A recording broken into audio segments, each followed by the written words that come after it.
Welcome to today's Deep Target Customer Success webinar. Today we will focus on growing your deposits using targeted methods. I'm Brenda Pierce, and I have with me David Kingsbury and Helen Triplett. Good morning. Hey, good morning. Today, David is going to cover some industry insights.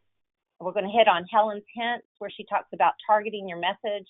Then we'll move into the Deep Target Campaign of the Month Award. And of course, we'll have the Java Joy Starbucks gift card. And something new that we've implemented this year is a survey at the end. And we'd love to get your feedback at the very end. So I am going to turn it over to David to cover the industry insights. David? Great. Thank you, Brenda. And thanks, everybody, for joining this morning. We have some insights we'd like to share, and obviously many of you already know much of this, but we're going to give you two different perspectives. Historically, as all of you know, Q1 has been really focused in the financial industry on capturing deposits, and I'm certain a number of you have multiple deposit-related products being promoted via multiple channels, certainly. But I want to let you know how important it is what you're doing, because what we have here is actually a article on the fact that credit unions and banks, but this one's particularly about credit unions, will generally report a significant loss in Q1 of every year. And so this is a chart going back all the way to 2008 of Q1 losses. And the concern, honestly, is that in Q1 of 2020, the losses rebounded. So there was a nice trail trend downward until 19, but now it started its way back up. And our point here is marketing, all of you marketing professionals can make a positive impact on this situation. We know we're halfway through Q1 right now, and there's only so much time left, but thinking about this and focusing on gathering deposits is really an important aspect. And again, marketing can make a difference. So next slide, Brenda. We've got a really good positive effect going on here from the pandemic, and we always look for the positives. But the pandemic has actually caused Americans to significantly increase their savings rate. And so that's super valuable to all of the FIs, so that you can take advantage, if you will, by supporting your customers and members, by providing them and sharing with them what to do about those savings. So the fact that Q1 has always been difficult and the fact that savings are so high right now makes a great, if you will, apex for marketing to make a difference. So next slide. So what's happened, as you can imagine, is Americans across the nation have postponed a lot of purchases because where's that savings increase come from? So major purchases, a lot of homes have been held off. They therefore increasing emergency cash on hand, adjusting their investment portfolio, postponing even educational type things, but also at the bottom, it's a little bit of a quiet indicator here, but more and more Americans need advice. And so here it shows 10% have met with our financial advisor to discuss situations. But there's a whole group more that are looking for their trusted financial institution to give them advice on what to do with that extra cash, because they simply don't know what to do with it. And you want them to continue to save it and turn it into a savings portfolio. And they just need to know about your great products and services, certainly, that you're offering. So let's take advantage of that.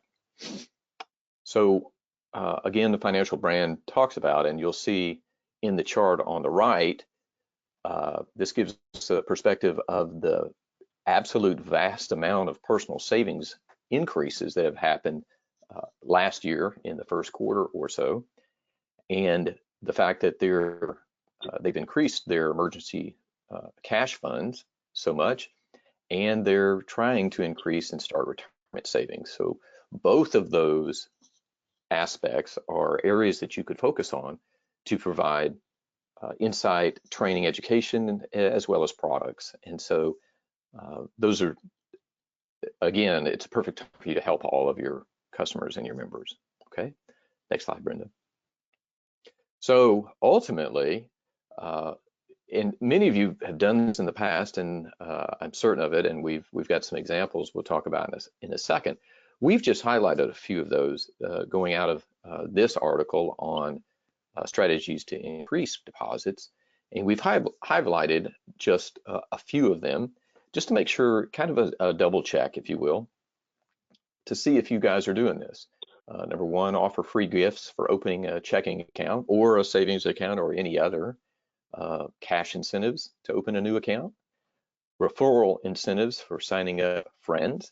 It's always a fun one to do. Offering relevant checking accounts for specific life stages, which you may or may not do today.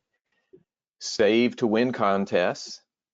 And then number 11 here on the list is introduce gamification through the bank's mobile app to encourage savings.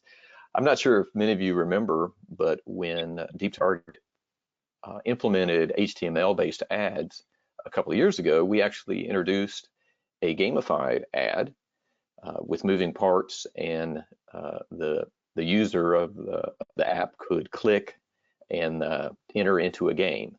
And so that's still available with DeepTarget. And so be thinking about that, and we can help you with that as well. And at the same time, let me ask Helen, in what other best practices have we seen some of our customers utilize in the past? Mm-hmm. Well, one of the really good ones that I saw that was running in the month of January was one of our customers who's Desert Valleys. And they ran a 52-week savings challenge that they had to sign up in January. So it was a limited time campaign that ran. But they did that so that their members could start, building up some cash. So they had it where you make a deposit in the amount of the week number. So for week number 1, you deposit $1. Week 10 was $10. Week 30 was $30, and so on for 52 weeks. So at the end of that time period, at the end of the year, you would have saved $1,378. But what they did in addition to that was that they had a special dividend that they would offer for anyone who did sign up for that. So that was, I don't want to say it's kind of like gamification, but it was a rewards type of a savings that they gave. And I thought that was very creative, and that had a great response rate at their credit union. Awesome. Yeah. No, that's a good one. Hey, David, Brenda, something that's getting ready to come up is tax returns. I mean, so to go ahead and deposit that money for savings. That's exactly right. So you're going to get that windfall of taxes as well. So having a campaign related to your tax refund, put that money to work right away, is a great one as well. So we just wanted to make sure you're aware of all these and step back and think about and consider some of these other options as you create your campaigns going forward. But we're really excited to help you with that, certainly. So that's everything I have this morning, Brenda. Okay, thanks, David. That's great. And it's very interesting that it's the upward trend savings. So now we're going to turn it over to Helen for Helen's Hints, where we talk about targeting. Which method should you use? Helen? Okay, well, today's topic is going to focus on targeting methods available to you in the DeepTarget Digital Experience platform and how to choose the right method based upon your requirements. Now, we cover targeting periodically in our webinars, but we want to do this as a refresher and to give you some ideas on how you might use various methods for growing deposits. And so I'm going to include some examples of how your peers have been using different methods for that. So let's get started. So first off, we're going to talk about is first method is targeted by rule. And this method should be chosen when you have a specific condition that must be met in order to qualify for a campaign. This could mean a customer must meet an age requirement, have a minimum balance, have a particular product, they live in a particular zip code, they have bank at a certain branch, and so on. So this method can be used for all category types and is a great option when you want to do generational targeting. But in order to use this audience, your data extracts must support the conditions that you use in your rule. And the advantage of using the targeted by rule method is that it allows you to have control over the targeting criteria, and you make the rules as simple and sophisticated as you need. And you can build your own rule for simpler rules, or submit your rule request to Deep Target for more complicated criteria. And so the beauty of this is that once you set it up, the targeting is automatically updated whenever you submit your new data extract, so you don't ever have to mess with it again. So that's really good. And so let's take a look at some examples of how targeting by rule has been used by some of your peers. So in the two campaigns on the left, this FI ran separate campaigns for their saving promotions, and they wanted to find members who did not already have a particular product code, so Share 1, Share 11, or Share 12 product codes, but they wanted them to fit within a specific age demographic. And they designed their campaign to appeal to the age ranges that they were targeting. So in this case, they used age and product codes for their targeting. So for the 49 to 80 ones, they had the squirrel gathering the nuts. And for the members that were 22 to 48, they used exercise as their image. So those were great images. So in the campaign on the top right, this FI wanted to target people who had been a member for over 30 days and who did not have a checking account. And because their data supported the start date of the member, the number of days the member banked at the institution could be calculated automatically. So this was a great way that they could use targeted by rule. And the third example at the bottom is a very sophisticated rule. The FI chose to have very specific selection criteria, and they used age, credit score, average deposit balance, and they used several flags that they had in their data to target their members. And like I say, their data included all this information, so target by rule was the appropriate method to use. So you can see that they use many fields to target. So rules that depend on specific dates, like birthdays or maturity dates, may determine how frequently you need to upload your data. So daily uploads ensure that your targeting audience is optimal each day. So we're kind of encouraging people to, kind of trend toward sending your data extracts move it from a monthly upload to a daily upload, because your targeting will be updated. So the next method is going to be targeted by predictive model. So this was introduced in September 2020. It enables FIs of all sizes to take advantage of targeting techniques that otherwise would have been reserved for larger institutions. So this is a great capability that Deep Target has included. And this method should be chosen when you want to target customers who are most likely to open an account and have a category level constraint. The age constraint is optional for this method, but it is recommended to use when you want to use predictive modeling for generational targeting. So just like targeted by rule, with targeted by predictive model, you've got generational targeting options there. Now, if you want to use broad category targeting, this is the method that is preferred.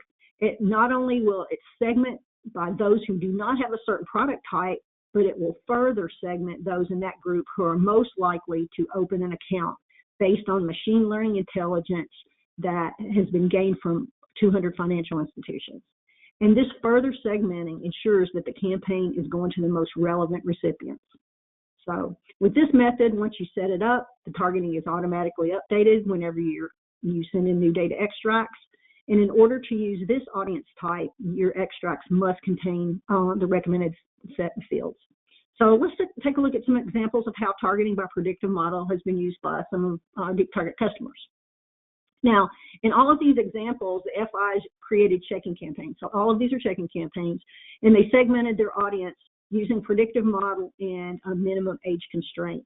And the first and the third campaigns were for anyone who was over 18 or over, and the center one was one who was for members 55 and older. And I noticed that on David's slide, one of those options was, looking by generational targeting for checking, and so that was for 55 who were older. So these were some great examples and great graphics and how they used predictive modeling. Okay, So our next method is target by list. And this is the method that you want to use when you want to target people based on criteria that is not in your data extracts, or you happen to have a segmented list that was created out of another system like a CRM or a marketing automation system. And you can upload lists manually in Deep Target. You're used to doing that from the campaign flyout, or you can upload lists for multiple campaigns in batch mode. So that's another capability that you have open to you. And the only prerequisite for this method is that your list should contain IDs that match those in the database. So let's look at some examples for these. Now, on the top example on the left, this list was uploaded based on members who had never made a remote deposit. So this customer, they had people that might have signed up for remote deposit, but they had never made a remote deposit. So they kind of wanted to use this as a reminder as well.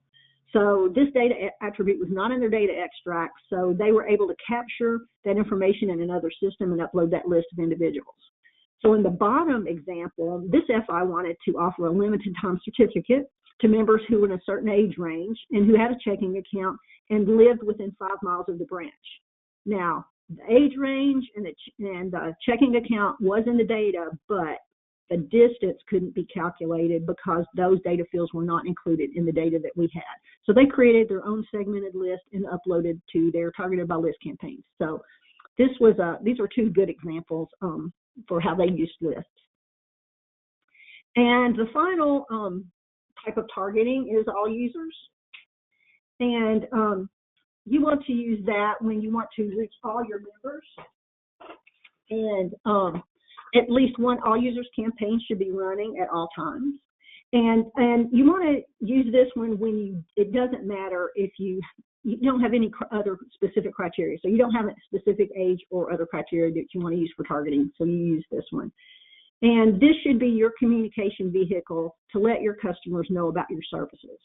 So like in community outreach and general product offerings. And this one is very important. This is particularly important for the mobile channel as it drives your customers to your website.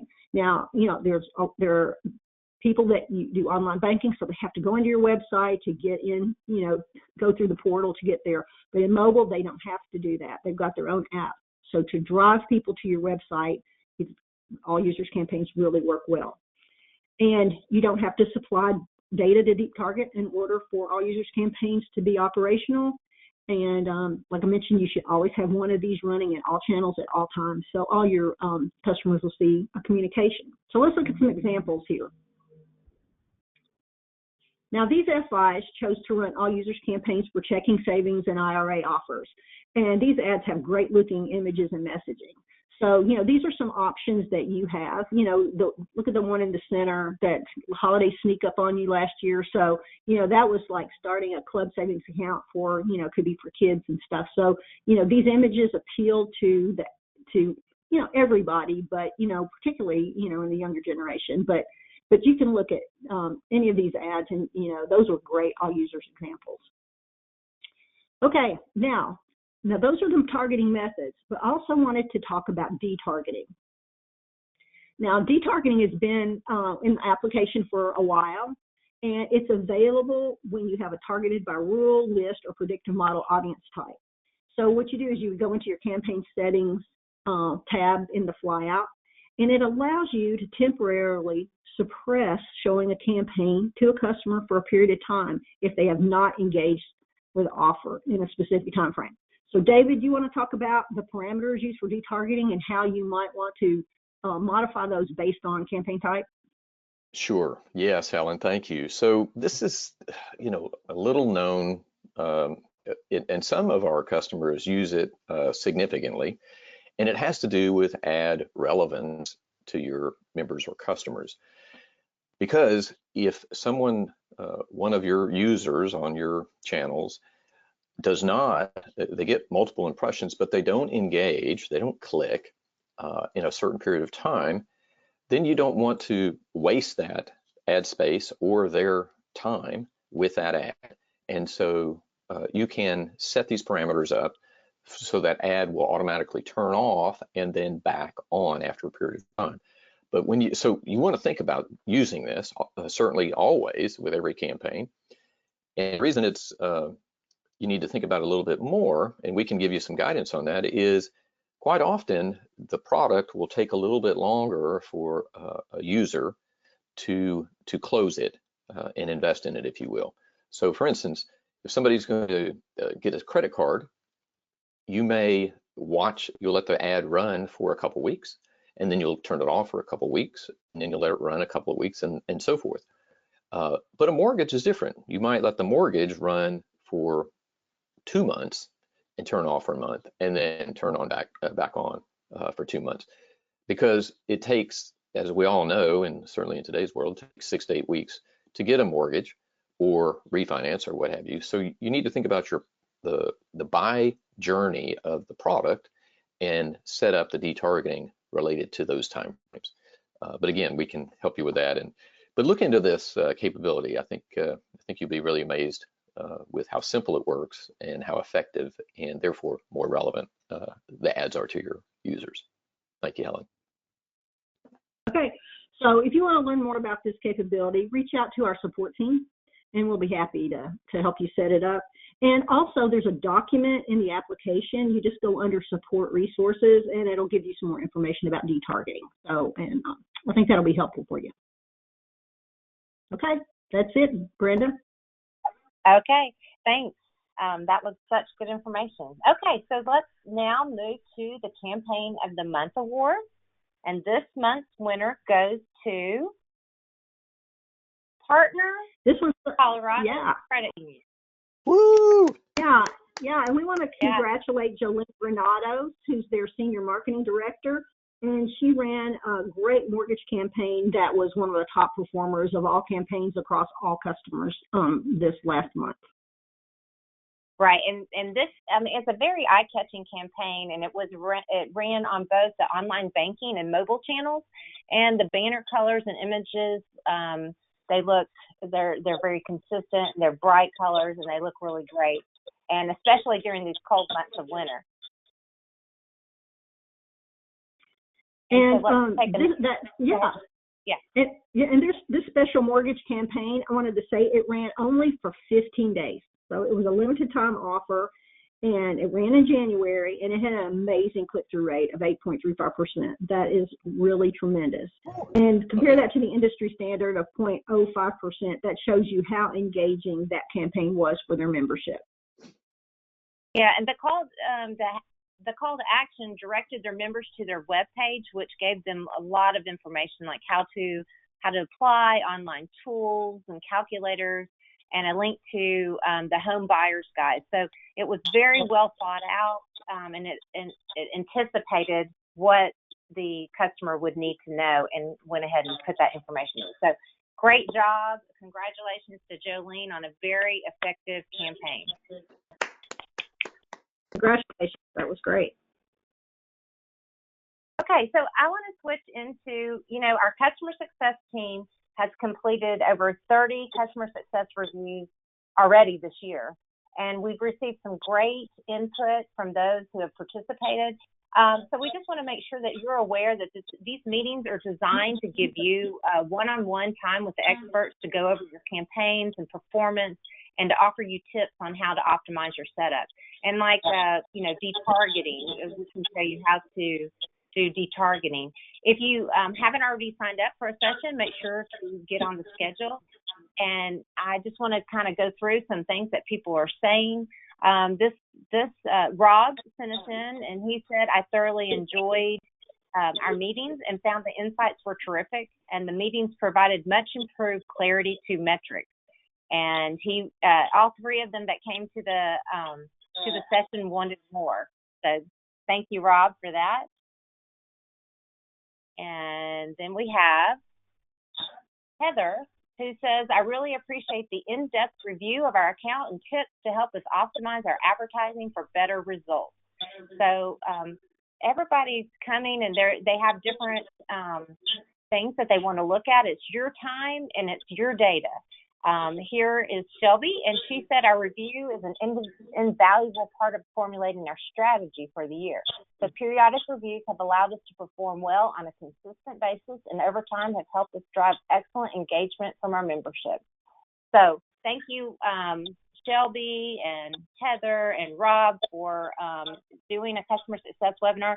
If you want to sign up, go ahead and reach out to Helen and her team and get that on the calendar. Okay, so now we're at the time for Java Joy. So Helen, I'm going to let you take a look at who's still in attendance and pick our February winner for our $20 Starbucks gift card. Helen? Okay, I'm looking to see who's online. Okay, our random winner is still online, so it's Carol White from Holy Rosary Credit Union. It's our $20 gift card winner this month. Congratulations, Carol. You will be getting a Starbucks gift card through email. So if you do not receive it, let us know, because sometimes people have problems getting their email because it goes into spam or the IT blocks it. So just let us know. We'll work with you until you have that $20 Starbucks gift card. All right, just one other thing. Go ahead and sign up for our monthly webinars. If you go to deeptarget.com/webinars, you will find all of these already posted, and you can go ahead and get a jump on them and sign up for them all. You can also access the archive. So if you've missed one or you want a coworker to listen to one, just go ahead and share that link at deeptarget.com/webinars. All right, we hope to see you next month. Thank you for your time today. Next month is the Luck of the Irish. Our March webinar will be March 18th. And also, we want, if you don't mind, we have a survey that we've incorporated, and it's going to pop up after we end our session. And we would ask that you participate in that survey. And we hope you have a safe and productive month. Thanks again for joining us, and have a great day.